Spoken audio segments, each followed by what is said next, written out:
श्री स्वामी समर्थ. नमस्कार मैत्रिणींनो, मी कविता तुमचं स्वागत करत आहे आपल्या विदर्भाची कविता या चॅनलमध्ये. तर आज आपण मस्त असे महाशिवरात्रीनिमित्त उपवासाचे थालीपीठ केलेले आहे आणि मस्त अशी उपवासाची आलूची भाजी पण केलेली आहे. त्याचसोबत उपवासाला म्हणजे थालीपीठसोबत खायसाठी चटणी पण तयार केलेली आहे. एकदम सॉफ्ट असे थालीपीठ झाले होते आपले. तुम्ही नक्की ट्राय करून बघा उपवासाला. तर बघू शकता इथे मस्त चटणी पण आणि आलूची भाजी आणि थालीपीठ आपले तयार आहे. तर चला मग रेसिपीला सुरुवात करूया. तर त्यासाठी मी मोठ्या आकाराचे 4 आलू घेतलेले आहे. तर हे आलू आपल्याला थालीपीठसाठी पण लागतील आणि आलूची भाजी आपण करणार आहोत उपवासासाठी, तर त्याच्यासाठी पण लागेल. त्याच्यामुळे मी 4 आलू छिलून घेतलेले आहे. बघू शकता इथे मस्त असे मोठ्या आकाराचे छान बटाटे उकडून छान छिलटे काढून घेतलेले आहे. त्याचसोबत शेंगदाणे पण आपल्याला भाजून घ्यायचे आहे चांगले. आणि मी साबुदाणा अगोदरच भाजून ठेवलेला होता. अंदाजे 1 मोठी वाटी मी साबुदाणा भाजून घेतलेला आहे कमी गॅसवर.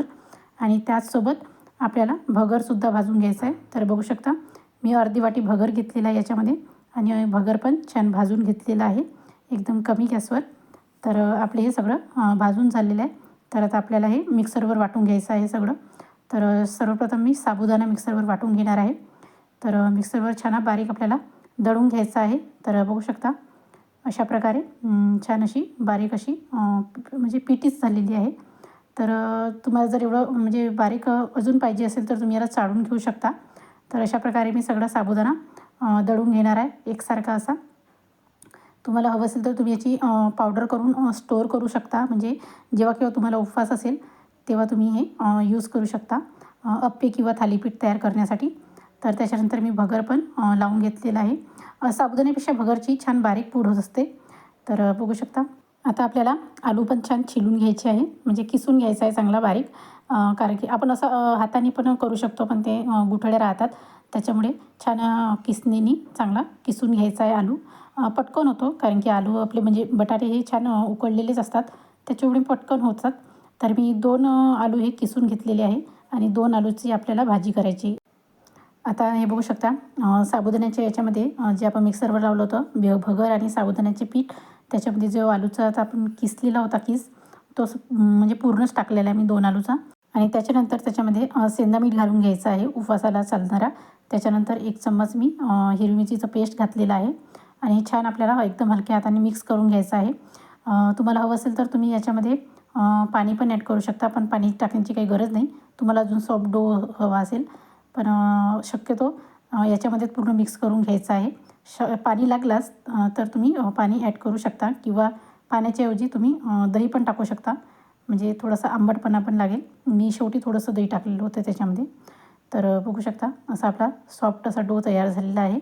आणि याला आता आपल्याला 10 ते 15 मिनटं साईडला ठेवून द्यायचं आहे. तोपर्यंत आपल्याला आलूच्या भाजीची तयारी करून घ्यायची आहे.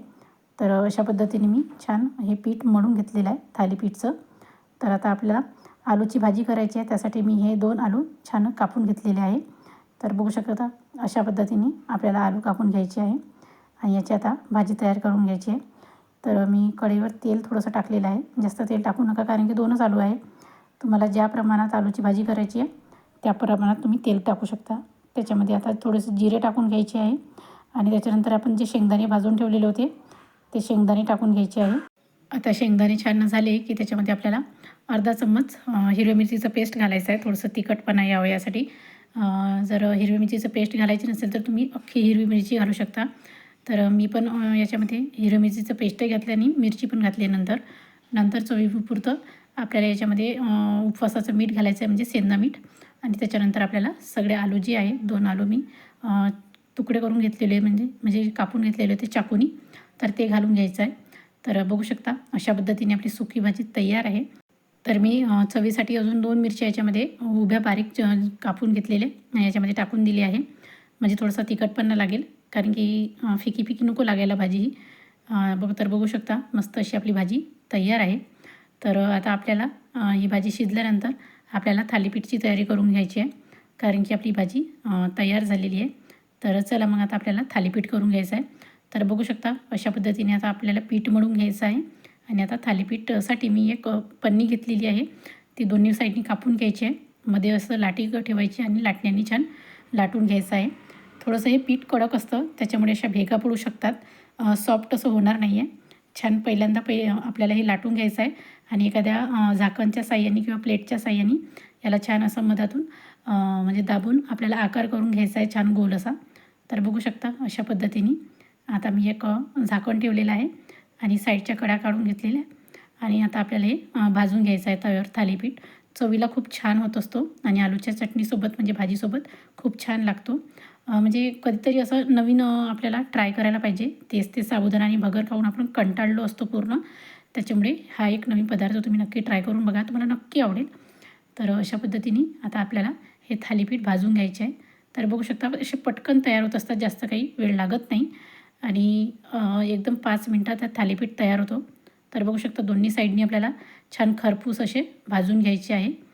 तर याच पिठाचा म्हणजे उपयोग करून तुम्ही अप्पे पण तयार करू शकता. तर बघू शकता मस्त सॉफ्ट असा आपला थालीपीठ तयार आहे. तर आता चटणीसोबत आपल्याला हे मस्त सर्व करून घ्यायचे आहे. तर मी अजून एक बनवणार आहे. तर बघू शकता हा एक आता आपल्याला दुसरा पण तयार आहे. तर तुमच्यापैकी माझ्या चॅनलवर नवीन असाल तर चॅनलला नक्की लाईक करा, शेअर करा आणि सबस्क्राईब करा आणि त्याचसोबत बेल आयकॉनला पण प्रेस करायला विसरू नका. तर तुम्हाला ही रेसिपी कशी वाटली मला नक्की कमेंट करून सांगा.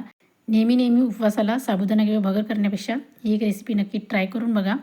तर चला मग भेटूया पुढच्या अशाच छानशा व्हिडिओमध्ये. तोपर्यंत बघत राहा आपली विदर्भाची कविता आणि हो जाता जाता सबस्क्राईब करायला अजिबात विसरू नका. आणि रेसिपी आवडली असेल तर चॅनलला नक्की लाईक करा, शेअर करा आणि सबस्क्राईब करा. तर चला मग भेटूया पुढच्या रेसिपीमध्ये. तोपर्यंत बाय बाय.